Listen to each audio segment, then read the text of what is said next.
Hello everyone, welcome to our channel physics with Mamta. हमने एक previous year question series शुरू की थी जिसमें हम डेली 10 क्वेश्चन एनालाइज कर रहे हैं। ये बहुत इम्पोर्टेंट टेस्ट सीरीज़ है। जो लोग ये कहते हैं ना कि प्रीवियस ईयर क्वेश्चन से कुछ नहीं आता, तो मैं आपको बताऊंगी कि प्रीवियस ईयर एनालिसिस से कितना कुछ आता है। 20 से 25 क्वेश्चन तो ऐसे के ऐसे ही मिल जाएंगे आपको। तो इसके लिए आपको एनालाइज करना होगा कि क्वेश्चन कैसे दिया हुआ है, क्या उसका आंसर हो सकता है, कैसे आप ऑप्शन को एलिमिनेट कर सकते हैं। क्योंकि examiner same to same line नहीं देगा, लेकिन कंसेप्ट वो ही देगा और क्वेश्चन सेम देगा। ठीक है, तो इस हिसाब से अगर आप अपनी तैयारी को करोगे तो बहुत अच्छे से आपकी तैयारी हो जाएगी। मैं यहाँ पे आपको 10 इयर्स के फिज़िक्स पीजीटी के जो एग्ज़ाम है वो डेली करवाऊँगी 10 क्वेश्चन। तो देखो, एक पेपर में 60 क्वेश्चन फिज़िक्स के थे, 10 सालों के क्वेश्चन करेंगे मतलब 600 क्वेश्चन। और अगर आप 600 क्वेश्चन को प्रैक्टिस कर लेते हैं तो मैं गारंटी से कह सकती हूँ कि 35 नंबर फिज़िक्स में कहीं नहीं गए। 35 से 40, जिसने बहुत अच्छा से एनालाइज किया है वो 40 नंबर तक भी ले सकता है फिज़िक्स में, सिर्फ प्रीवियस ईयर एनालिसिस से। क्योंकि कुछ टॉपिक्स तो देखो हर पेपर में ही नए होते हैं। 5 से 10 नंबर का रेशो वहाँ होता है, 5 नंबर की हमारी पेडालॉजी आ जाती है। तो अगर सिर्फ आप प्रीवियस ईयर भी करते हो ना तो भी इतने क्वेश्चन कर सकते हो। तो let's start our question. 11th question क्या था, ये पेडालॉजी से ही था, सब्जेक्ट जो था उससे, कि what is the best sequence of various steps in lesson design of Faraday's laws of electromagnetic induction. जो इलेक्ट्रोमैग्नेटिक इंडक्शन है, फेराडे की जो लॉ है जो हम पढ़ते हैं कि किसी भी एक सर्किट में अगर मैग्नेटिक फील्ड अगर चेंज, मैग्नेटिक फ्लक्स अगर चेंज होगा तो सेकंड जो आपका सर्किट है उसमें क्या होगा, एक ईएमएफ प्रोड्यूस होगा। यही तो थे फेराडे के लॉ। फेराडे ने तो बताया था कि आप टाइम वेरी मैग्नेटिक फील्ड और टाइम वेरी इलेक्ट्रिक फील्ड से भी क्या कर सकते हैं, करंट प्रोड्यूस कर सकते हैं, है ना। ये फेराडे लॉ ने बताया था। अगर हमें इस क्वेश्चन मतलब इस लेसन को डिज़ाइन करना हो, बच्चों को कैसे पढ़ाएं, तो हमें क्या करना होगा, सबसे पहले जो फेराडे लॉ ने स्टेटमेंट दी थी, जैसे मैंने भी आपको क्या बताई, फेराडे लॉ की स्टेटमेंट, मतलब फर्स्ट क्या हो गया, हाइपोथेसिस। तो फर्स्ट हमें क्या बताना पड़ेगा उसके लिए, हाइपोथेसिस। तो फर्स्ट देखो, शुरू में फर्स्ट कौन कौन से ऑप्शन में है, फर्स्ट और फोर्थ में, तो सेकंड और थर्ड तो कैंसिल हो गया, सिर्फ बचा फर्स्ट और फोर्थ। सेकंड हमारे पास क्या है, जैसे ही मैंने क्या बताया आपको, हाइपोथेसिस बताई, उसके बाद मैंने कहा फर्स्ट सर्किट सेकंड सर्किट, मतलब मैं क्या बता रही हूँ, सर्किट डायग्राम या फिर ब्रिज कंस्ट्रक्शन। तो सेकंड आपका जो पार्ट होगा, हाइपोथेसिस के बाद आपको क्या बताना पड़ेगा, ब्रिज कंस्ट्रक्शन। तो फर्स्ट के बाद फोर्थ, ऐसा कौन से ऑप्शन में है, सिर्फ ऑप्शन नंबर 1 में ही है। तो देखो, सिर्फ अगर 2 स्टेप ही आप कंक्लूड कर पाते हैं तो भी इजिली आप इस क्वेश्चन को डील कर सकते हैं। तो फर्स्ट से फोर्थ, उसके बाद आप क्या करोगे, जैसे ही आपने ब्रिज कंस्ट्रक्ट कर दिया आप उससे क्वेश्चन करोगे कि करंट किस डायरेक्शन में जा रहा है, फ्लक्स कैसे जा रहा है। उसके बाद आप क्या करोगे, डेमोस्ट्रेट करोगे, उस चीज़ को दिखाओगे। और नेक्स्ट आप क्या करोगे, डिस्कशन करोगे। तो ये आपके 5 स्टेप्स रहेंगे फेराडेज लॉ को बताने के लिए। ये मैंने सॉल्यूशन में भी लिखा हुआ है। नेक्स्ट हमारे पास 12th क्वेश्चन था, ये भी सब्जेक्ट पेडालॉजी से था, कि अगर एक physics teacher wishes to apply the problem solving strategy to help the students understand various way to conserve energy in a school, the first step in the problem solving strategy will be. ये कहता है कि हमारे पास कोई teacher है physics का, वो क्या बताना चाह रहा है कि कैसे एनर्जी कंजर्व रहती है। तो उसके लिए इस प्रॉब्लम सॉल्विंग स्ट्रेटेजी को करने के लिए सबसे फर्स्ट स्टेप क्या है। देखो, उसमें तो हमसे पूछा गया था कि स्टेप्स की सीक्वेंस क्या है, लेकिन यहाँ पूछा जा रहा है कि फर्स्ट स्टेप क्या है। तो ऑप्शन दिए हुए थे, collecting data about energy usage, second elevating effectiveness of steps taken, and आपके पास जो फोर्थ ऑप्शन दिया हुआ था वो था taking remedial measure like awareness campaigns and fourth is identify wasteful practices. तो देखो फर्स्ट इस प्रॉब्लम को सॉल्व करने के लिए फर्स्ट आपके पास क्या होना चाहिए, आइडेंटिफाई वेस्टफुल प्रैक्टिसेस, क्योंकि आपको जब पता ही नहीं होगा कि एनर्जी को वेस्ट कहाँ कर रहे हैं, क्योंकि हमें क्या करनी है, एनर्जी का कंजर्व करवाना है ना, तो हमें पहले पता होना चाहिए कि कहाँ कहाँ से वेस्टफुल प्रैक्टिसेस हो रही है।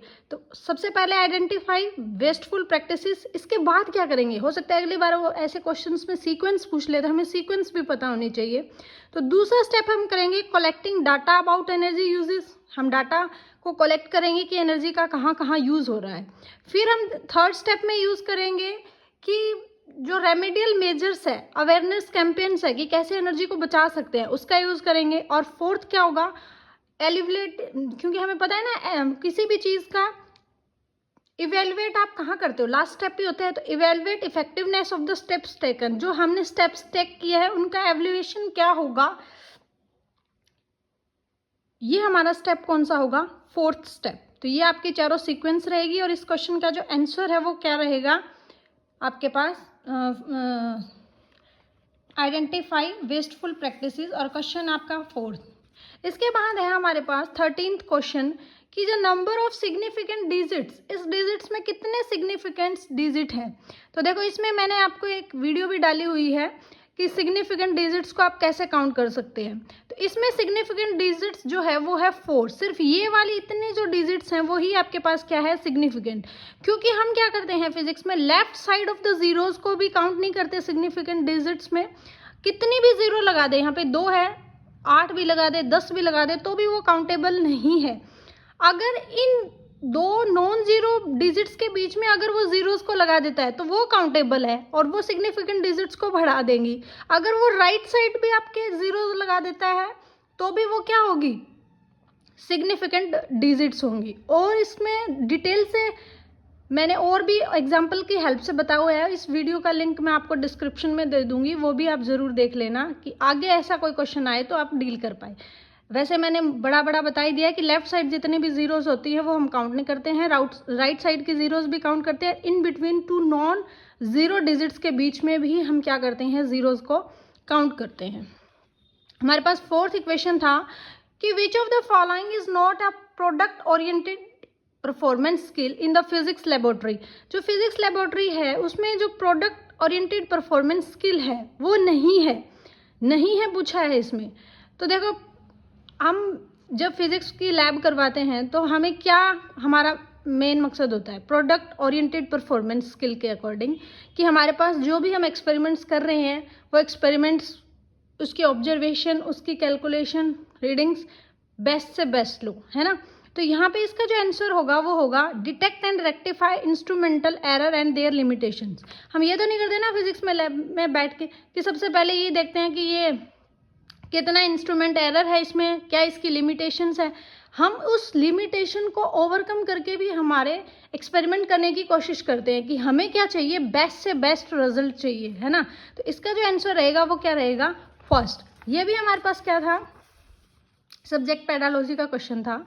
नेक्स्ट क्वेश्चन है 15 कि आपके पास एक सिनुसॉइडल वेवफॉर्म है, उसका पीक फैक्टर वैल्यू क्या होगी, फॉर्म फैक्टर वैल्यू क्या होगी, एवरेज वैल्यू क्या होगी, इफेक्टिव वैल्यू क्या होगी रिस्पेक्टिवली। बस एस्टेट का यही सबसे बड़ा मेजर प्रॉब्लम है कि ये ऐसे मेमोरी बेस्ड क्वेश्चन बहुत देता है।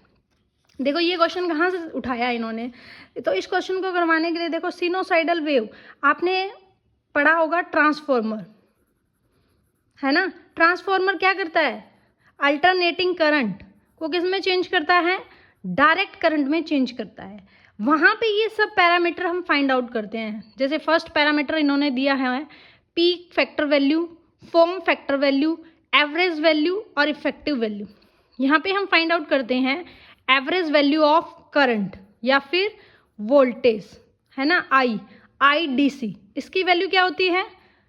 ये फुल वेव रेक्टिफायर का केस इन्होंने दिया हुआ है, सॉरी ट्रांसफॉर्मर मैंने गलत बता दिया, एक्सट्रीमली सॉरी, कि जो फुल वेव रेक्टिफायर है उसका केस दिया हुआ है। रेक्टिफायर किस लिए यूज़ करते हैं, अल्टरनेटिंग करंट को डायरेक्ट करंट में चेंज करने के लिए, जबकि ट्रांसफॉर्मर किसके लिए यूज़ करते हैं, स्टेप अप या स्टेप डाउन, जो भी वोल्टेजेस को डाउन करने के लिए, उसके लिए।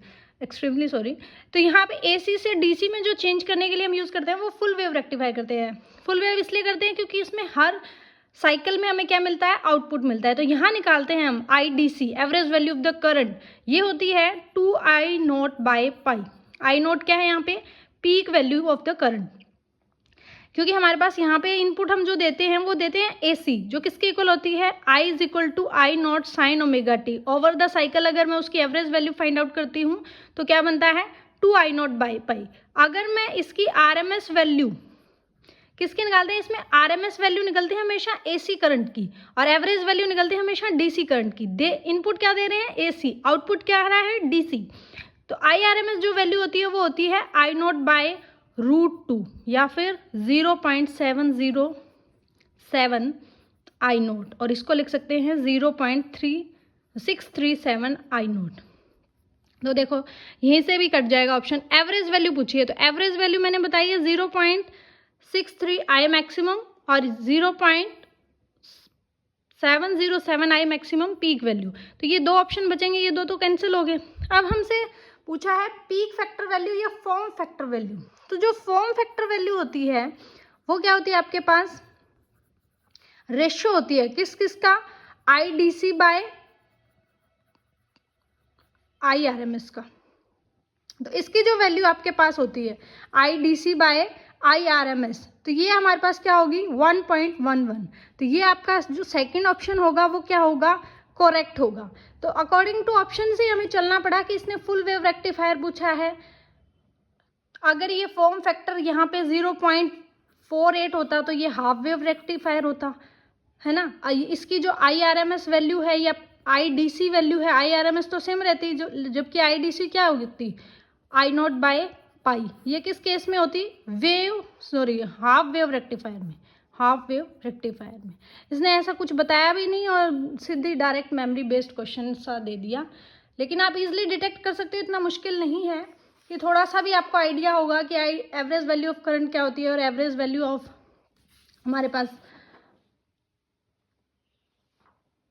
Peak value of the current क्या होती है। नेक्स्ट क्वेश्चन हम डिस्कस करेंगे जो पूछा गया था 16th क्वेश्चन, न्यूक्लियर फोर्सेस की प्रॉपर्टी। ये क्वेश्चन हर बार प्रीवियस ईयर में पूछा गया है एस्टेट में। इसको पूछने के तरीके अलग अलग हो जाते हैं। जैसे अब की बार तो इन्होंने पूछा क्या कि जो आपके स्टेटमेंट्स है वो करेक्ट कौन सी नहीं है। तो हमारे पास फर्स्ट स्टेटमेंट है न्यूक्लियर फोर्स है सैचुरेशन प्रॉपर्टी। सेकंड है nuclear forces are effective only at short range forces. Third है nuclear forces dependent on charge. Fifth is nuclear forces are most powerful forces. तो हमारे पास क्या कौन सी प्रॉपर्टी नहीं है, तो देखो प्रॉपर्टीज होती है इसकी, सबसे पावरफुल फोर्स भी यही होता है, सैचुरेशन प्रॉपर्टी होता है, ये चार्ज इंडिपेंडेंट होता है। चाहे न्यूक्लियर फोर्स प्रोटॉन प्रोटॉन के बीच में हो, चाहे न्यूट्रॉन प्रोटॉन के बीच में हो, चाहे न्यूट्रॉन न्यूट्रॉन के बीच में हो, ये सेम रहता है, लेकिन ये स्पिन पे डिपेंड करता है। न्यूक्लियर फोर्सेस क्या होते हैं, एक्सचेंज इन नेचर होते हैं, इफेक्टिव होते हैं at very short ranges, short range तक ही, क्योंकि ये सिर्फ न्यूक्लियस के डायमीटर तक ही क्या होते हैं आपके पास इफेक्टिव होते हैं। और ये रिपल्सिव फोर्स है, ये नॉन सेंट्रल फोर्सेस भी है। तो इसकी बहुत सारी प्रॉपर्टीज है। इनके बीच में जो पार्टिकल का एक्सचेंज होता है वो मिजोन्स होता है, हम पढ़ते हैं ना meson theory of the nuclear forces. तो ये कुछ प्रॉपर्टी है। पीछे एक बार शायद 2019 में भी पूछा हुआ था, उसमें ये डायरेक्ट प्रॉपर्टीज ही दी हुई थी, saturation, charge independent, spin dependent वगैरह वगैरह। एक बार ऐसे पूछा हुआ था कि स्टेटमेंट दी हुई है कि शॉर्ट रेंजेस पे ही एप्लीकेबल है, कितनी शॉर्ट रेंजेस, तो उन्होंने उसका डायमीटर दिया हुआ था न्यूक्लियस का कि इतने डायमीटर तक, इतने रेंज तक, क्योंकि हमें पता है ना न्यूक्लियस का डायमीटर कितना होता है, रेडियस कितनी होती है न्यूक्लियस की, 10⁻⁻14 मीटर। तो यहाँ तक या 1 फर्मी मीटर तक आप अप्रोक्सीमेट बोल सकते हो, ये इफेक्टिव होता है। Next is very important question और वेरी इजी क्वेश्चन, बस थोड़ा सा ही दिमाग लगाना है। हमें क्या बतानी है कि इन चारों में से करेक्ट स्टेटमेंट क्या है। तो देखो फर्स्ट स्टेटमेंट दी हुई है, अगर आपने सिस्टम को हीट सप्लाई की है किसी भी आइडियल गैस में, प्रोसेस कैसी है, आइसोथर्मल, तो गैस क्या करेगी, नेगेटिव वर्क डन करेगी। तो देखो आइसो, पहले तो हमें बताना चाहिए आइसो का मतलब क्या होता है, सेम। थर्मल का मतलब जिसमें change in temperature should be 0 या फिर टेम्परेचर रिमेन्स सेम। तो देखो जब भी हमें पता है first law of the thermodynamics, dq = du + p dV। और आइसोथर्मल प्रोसेस में हमें पता है इंटरनल एनर्जी किसका फंक्शन होती है, टेम्परेचर का, तो मतलब change in internal energy should be 0। तो इसका मतलब जितनी हीट आपने सिस्टम को दी उतना ही क्या हुआ, वर्क डन। तो इसका मतलब अगर आपने हीट सप्लाई की मतलब हीट पॉजिटिव थी तो वर्क डन भी कैसा हुआ, पॉजिटिव। तो ये स्टेटमेंट तो इनकरेक्ट होगी क्योंकि इसने बोला है कि नेगेटिव वर्क डन, लेकिन हमें तो करेक्ट स्टेटमेंट चाहिए ना। तो नेक्स्ट देखते हैं, सेकंड में क्या कहा कि कार्नोट इंजन जो है वो एक इरिवर्सिबल इंजन है। ऐसा होता है क्या, नहीं, कार्नोट इंजन जो है वो हमेशा क्या है, रिवर्सिबल प्रोसेस फॉलो करता है। तो ये एक ऐसा इंजन है, रिवर्सिबल इंजन है, जिसमें हमारे पास क्या होता है, 4 तरह की प्रोसेसेस होती है basically. First is isothermal expansion, second is adiabatic expansion, third is isothermal compression and fourth is adiabatic compression। ये पीवी डायग्राम में हम डिस्कस करते हैं कि कितना वर्क डन है, कितनी एफिशिएंसी है। तो ये स्टेटमेंट भी करेक्ट हो गई। थर्ड अगर मैं देखूं, for a solid with a small expansion coefficient Cp minus Cv is greater than V। Cp क्या होती है, specific heat at constant pressure, और ये क्या होता है, specific heat at constant volume. इनके बीच में एक रिलेशन होता है फॉर एन आइडियल गैस। हम क्या पढ़ते हैं, Cp minus Cv should be equal to NR for n mole of an ideal gas.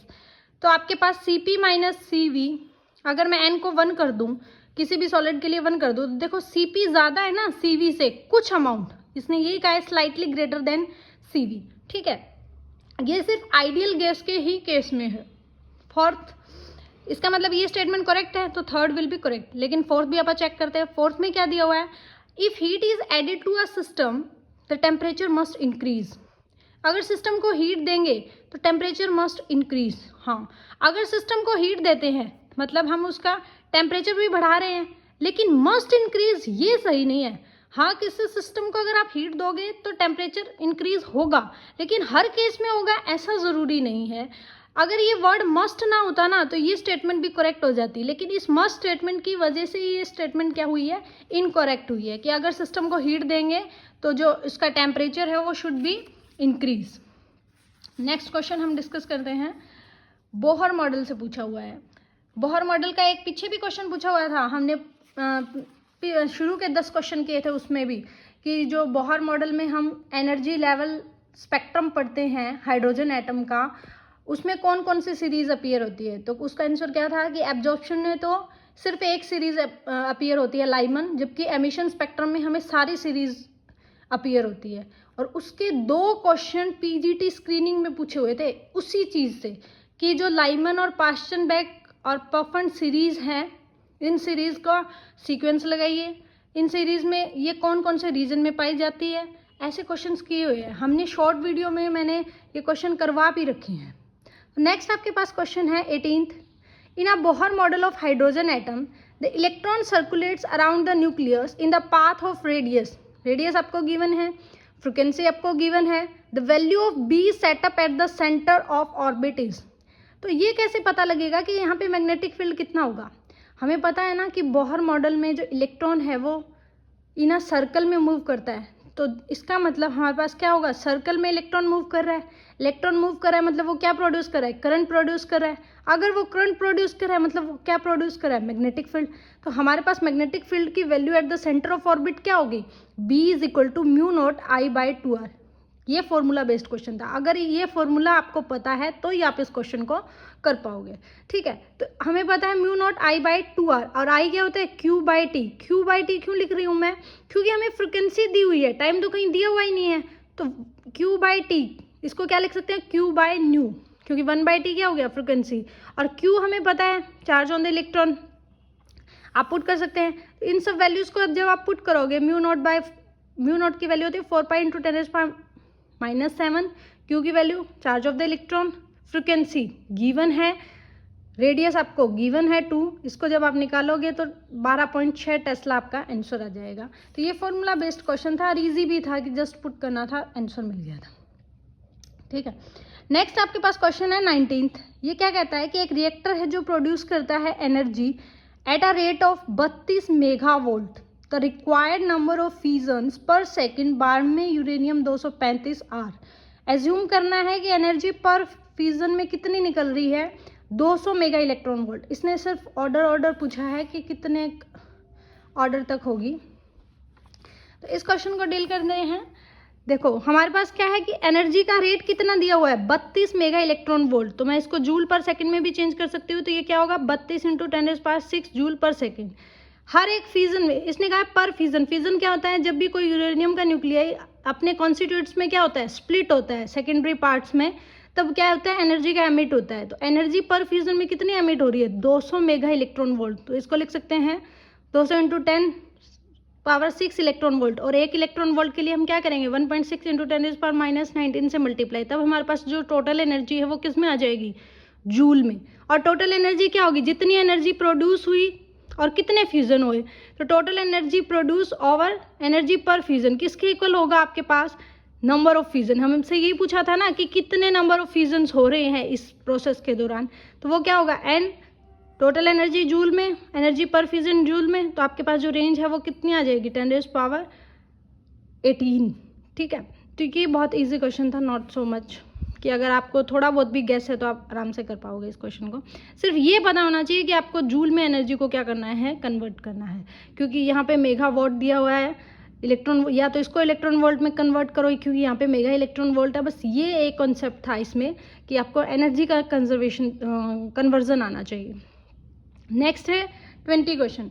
20 question में क्या कह रहा है कि एक एक्रोमेटिक कॉम्बिनेशन है किसका, दो लेंसेज का, जो एक साथ कॉन्टैक्ट में है।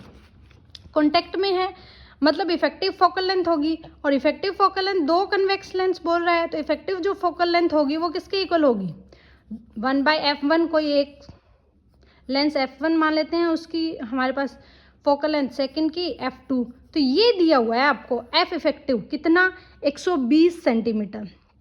नेक्स्ट देखो आगे दिया है, the dispersive power of the two lenses are 0.18 and 0.27 respectively. तो जो फोकल लेंथ होगी लेंसेज की वो क्या होगी, इन सेंटीमीटर्स। तो कुछ ऑप्शंस दिए हुए थे, तो हमें क्या पता है, देखो हमें सिर्फ पता है कि दो लेंसेज की इफेक्टिव फोकल लेंथ क्या है और उनकी डिस्पर्सिव पावर क्या है। तो हमें पता है डिस्पर्सिव पावर लिख लेंगे, दोनों डिस्पर्सिव पावर का रेशियो फाइंड आउट कर लेंगे 2/3। ये वर्ड इंपॉर्टेंट है, एन एक्रोमेटिक कॉम्बिनेशन। जब भी एन एक्रोमेटिक कंडीशन होगा तो उसकी एक कंडीशन होती है क्या, कि आपके पास जो डिस्पर्सिव पावर का रेशियो है प्लस जो फोकल लेंथ का रेशियो है उसकी वैल्यू हमेशा किसके इक्वल होगी, 0 के इक्वल होगी। तो आपके पास ये रेशियो तो है ω1/ω2, ये किसके इक्वल हो जाएगा, f1/f2 के, नेगेटिव ऑफ। तो ये रेशियो तो आपके पास है और ये हमें निकालना है। एक इक्वेशन यहाँ से बन गई और एक इक्वेशन यहाँ से बन गई, ये दो इक्वेशन बन जाएंगे ना। ω1/ω2 इसको लिख सकते हैं, यहाँ एक माइनस था वो पहले से माइनस में थी, तो ये क्या होगा 3/2 नेगेटिव होगा ना साइन, यहाँ पर नहीं लिखा नेगेटिव। और यहाँ पे एक इक्वेशन बनी थी, मैंने बताया था अगर दो लेंसेज है दोनों की फोकल लेंथ, एक की f1 है एक की f2 है, तो इफेक्टिव क्या होगी 1/इफेक्टिव, और ये इफेक्टिव ही आपको गिवन थी। तो अगर आपके पास दो इक्वेशंस है और दो कांस्टेंट फाइंड आउट करने हो तो आप निकाल सकते हो। एलिमिनेटिंग मेथड से अगर आप निकालना चाहो तो आपके पास ईजिली निकल जाए कि f1 क्या है 40 सेंटीमीटर और f2 क्या है -60 सेंटीमीटर। नेक्स्ट क्वेश्चन है 21। अब यहाँ आ ही गया है तो कर ही लेते हैं कि एक प्लेन इलेक्ट्रोमैग्नेटिक वेव है जो इंसिडेंट कर रही है एक मटेरियल सरफेस पे, तो वेव क्या डिलीवर करेगी, सब मोमेंटम और पी और energy. If momentum should be 0, E should be 0, momentum not equal to 0, E not equal to 0, P equal to 0, E not equal to 0, P not equal to 0, E not equal to 0। देखो जब भी electromagnetic wave travel करती है तो उसमें क्या होता है, उसका कुछ ना कुछ इलेक्ट्रिक फील्ड होता है, कुछ ना कुछ उसकी एनर्जी होती है, कुछ ना कुछ उसका मोमेंटम होता है। तो इसका मतलब उसका जो मोमेंटम है ना तो वो कभी 0 हो सकता ना उसका एनर्जी 0 हो सकती। तो 4 जो ऑप्शन है वो क्या रहता है, करेक्ट, कि दोनों में से कोई 0 नहीं होगा। जब भी कोई एक इलेक्ट्रोमैग्नेटिक वेव है वो क्या कर रही है, एक मीडियम या एक मटेरियल सरफेस से दूसरे मटेरियल सरफेस में जा रही है, तो वो क्या करेगी, कुछ ना कुछ मोमेंटम और कुछ ना कुछ एनर्जी को अपने साथ कैरी करेगी। ये बेसिक प्रॉपर्टीज भी है इलेक्ट्रोमैग्नेटिक वेव्स की। तो stay tune with and follow, subscribe and share some love with comments @physics with Mamta. कोई भी दिक्कत हो, कोई भी सजेशंस हो, आप मेरे को मेरे चैनल पे कमेंट कर सकते हैं। मैं हर कमेंट का कोशिश करती हूँ रिप्लाई दूँ। तो physics with Mamta, more suggestion will be allowed and thank you so much.